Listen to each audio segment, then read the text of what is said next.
Yo. What's good, y'all? We got University CinemaCon. We got Exorcist footage. King Fu, Panda Fu, King Kung Fu, Panda Fu.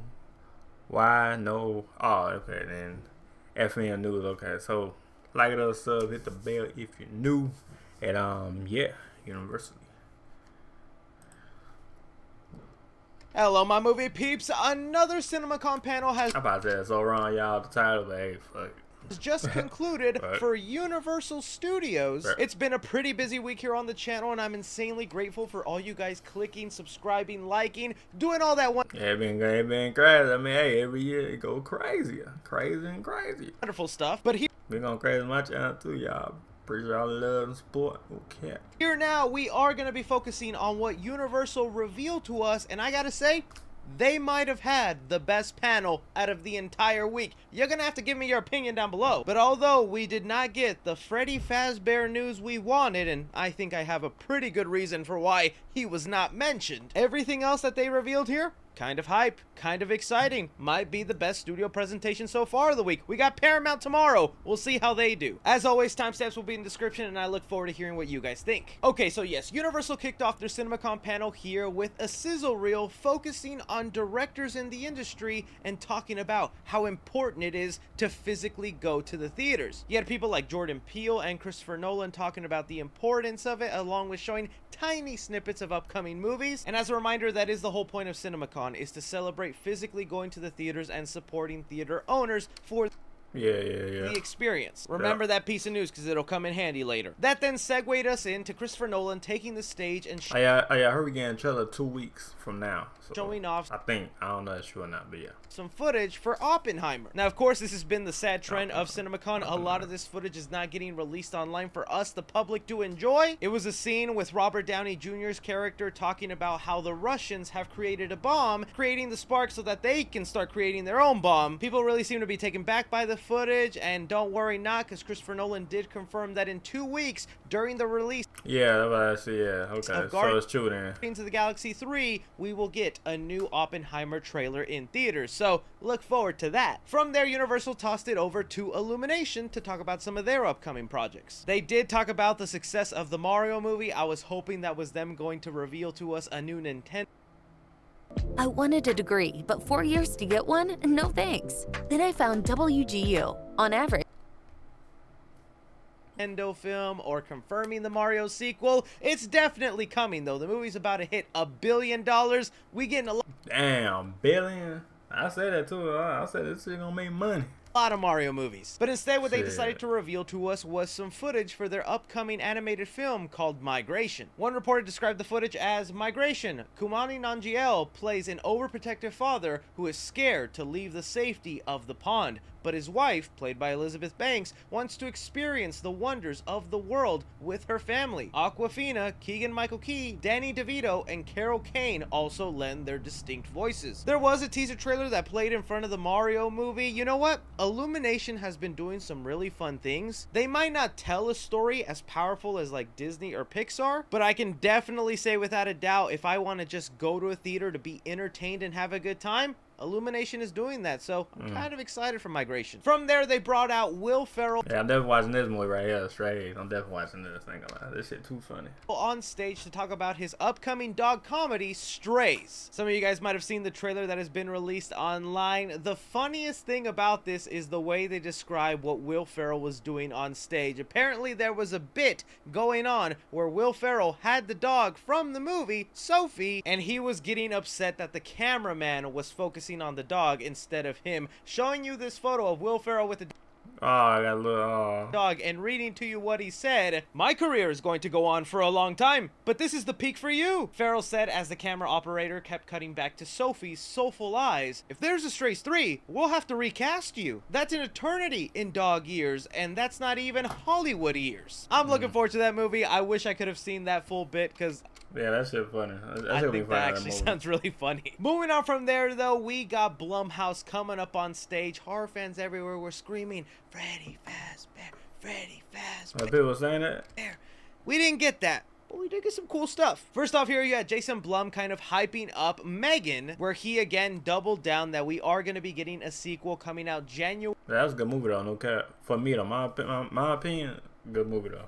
Of 2025. He also hopes that this will be a long-running franchise, so it doesn't seem like they just have plans for one Megan movie. They want to do multiple Megan films. But while saying that, he also mentions that it's also important to have original movies that become franchises. Megan was an original film that is now gonna get milked to become a franchise, and he's saying that he's hoping Blumhouse can keep up that trend, give you sequels to a bunch of movies, but also bust out some original films. It was there where he kind of hey, Black Phone segued and hinted heavily that the Black Phone is looking to also be getting a sequel. I definitely want a lot of sequels of Megan there, especially just knowing how crazy and fun they could take that universe. Having a doll movie where the doll is moving about and doing crazy things, I love that. The Black Phone I also really enjoyed. Don't know where they could go for a sequel, but if you give me a good story, I'd watch it. Then that brought us here to talk about their main player, the Exorcist reboot coming out this year. They finally officially gave us a title for the movie, naming it The Exorcist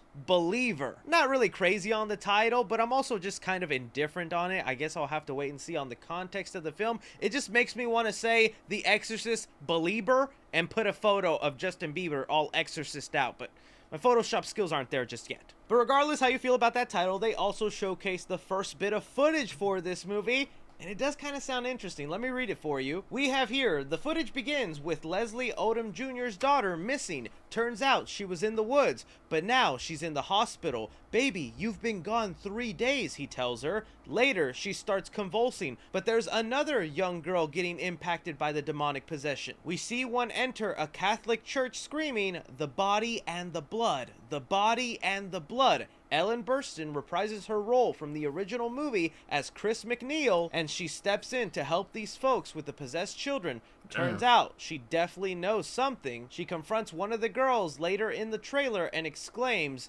"We've met before." Not gonna lie, that has me a little hyped right there. It's not just gonna be one possessed little girl, it's gonna be 2 possessed little girls. The way they're also going about connecting it to the original film, because as far as I know, this is ignoring all the other sequels. The mom has dealt with this specific demon, and the demon recognizes her. There was also another detail about the movie where David Gordon Green, the director of the last 3 Michael Myers Halloween films, said he's hoping to be reinventive with the franchise, and that kind of made some people mad with Halloween Ends doing something really fresh and new, but that's what I desperately want for the Exorcist franchise. I'm not a big fan of demon possession films. I feel like they're all formulaic. They all been the same. I mean, do we not just get like a pretty crappy Exorcist movie every other year? So to kind of hear that he's wanting to do something different, change it up, that's what I'm really looking forward to. So you know what? Hook me in with this Exorcist news. Here's though where I do want to talk about why Five Nights at Freddy's was not mentioned, and I really should have thought about this before hyping it up on Twitter, like, oh, maybe he'll show up, maybe they'll show a poster. It's because it's being released in theaters and on streaming the same day. CinemaCon is all about going to the theaters and so it's not, okay, I see. only the theaters. The association is owned by theater owners and is also run by theater owners. So Blumhouse was no way gonna talk about a movie that audiences can choose to go to the theaters or just watch at home and make theaters lose money. That's when we should have known why they didn't talk about Five Nights at Freddy's. But just to give you FNAF fans something to look forward to, I found some bit of information I don't see anyone talking about. I plan to do a whole separate video this weekend, and it's some juicy fun stuff, so get ready for that. With the Blumhouse panel then over, we moved on to... Here's where we make sure our Blue Bunny Soft is super soft. Music to my ears.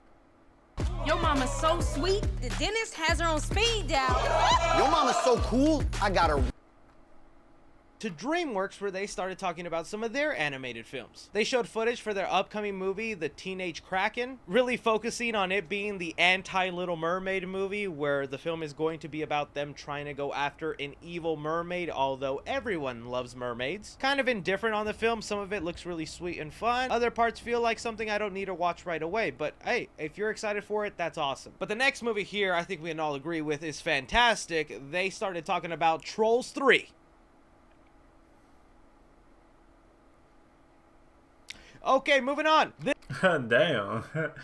Damn. This was actually really exciting. Jack Black came up on stage to talk about Kung Oh yeah, I definitely want to see this though. Kung Fu Panda. Fu Panda 4. They confirmed that the director will be Mike Mitchell, and they showcased some of the first footage of the movie, revealing the premise. That sounds really exciting. The movie looks to be about Po looking for the next dragon warrior. This adventure leads him to go out of his town and into the big city, where he encounters a villain named the Chameleon that has the ability to summon foes from Po's past. Basically doing a version of Spider-Man No Way Home with Kung Fu Panda. We're gonna see villains from all the past movies kind of come back to fight Po? That sounds really epic. Also, this story about him transitioning the torch of the Dragon Warrior to someone else, that could be emotional. It could basically be the end of Po. I really wasn't like that excited for Kung Fu Panda 4, but that's hitting the right notes for me. I like the sound of that. Some things I do want to mention that weren't really part of the CinemaCon panel, but I thought was cool, is we did see logos for movies like Saw X. This is by Legendary, so it's of course not going to get mentioned in here, but I thought, you know, why not throw it in there for you guys? It's just awesome to see that logo and to finally know officially the movie is called Saw X, because that's just what the fans were calling it, but now we know that is the official title they're going with. Even though it's the 10th film, it's going to be a movie set between the events of Saw 1 and Saw 2. And look, the Saw storyline is so convoluted, but whatever. As a fan, if this is good, I'll accept it. And then also a logo for Expendables 4. I remember this movie was going to be a solo kind of focused movie on Jason Statham's character, Christmas, but then something happened during pre-production where they were like, you know what, this is just a regular Expendables film. It's not a solo film anymore, just Expendables 4. They also showed off some footage for an upcoming Ryan Gosling movie called The Fall Guy, where it'll center around Ryan Gosling playing a retired stuntman who gets called back into the industry when his ex-girlfriend is going to be directing her first movie. People who saw the footage said it looks like really fun and action-packed. A lot of people compared it to having the same energy as Bullet Train. That's an awesome, fun action movie, so to hear, you know, a Ryan Gosling movie where he's a stuntman doing that kind of stuff, sounds like a good time. Ending the panel with none other than Vin Diesel himself taking up the stage to talk about Fast X. You have two different types of moviegoers and journalists responding to his speech. One person saying that Vin Diesel sounds like he's talking about the Fast and Furious franchise like it's Schindler's List, while another sees him as being sincere and really motivating to get people to go to the theater. It's up to you to how you think Vin Diesel would have handled that speech. Ending the panel by confirming that Fast X Part 2, which is technically Fast and Furious 11, the movie that is going to end the franchise, will release in 2025. Deciding then to end their presentation with some first look footage to the upcoming Wicked movie starring Ariana Grande, and people were completely mesmerized and blown away just looking at like some of the set photos and behind. We're gonna show them for the weekend. There's so much to look forward to. Stunning, singing their ass off. This little magical set piece are huge. Definitely climbed to one of the tops on my 2024 list. Behind the scenes video of this movie that got really popularized by the Broadway play. I'm this is like the little link footage. Sure it's gonna be great. Set in that's like behind the scenes. Okay. Oh, this is the Oz universe and whatnot. Not really my cup of tea, but okay. Hey, when they release that footage to the public and it appeals to me, I'll be there for it. Overall, that was the Universal panel here. I want to know from you guys, was this a banger one? Where do you rank it in all the other presentations? What was your favorite announcement? Don't forget to come back tomorrow for the Paramount presentation. Anything and everything, be sure and like, subscribe. Follow me on Twitter at 3C Films or on TikTok at 3C Films. But as always, I'm Chris. Take care. Alright, man. Like it. Sub, y'all, man. That was the topics of University. You know what I'm saying? Today, CinemaCon, man. So we got Paramount Picture Transformer coming at 1 p.m. or something like that. You know, a new trailer. So, hey, got a lot of stuff for y'all. Like it, sub the bill. Y'all. Peace.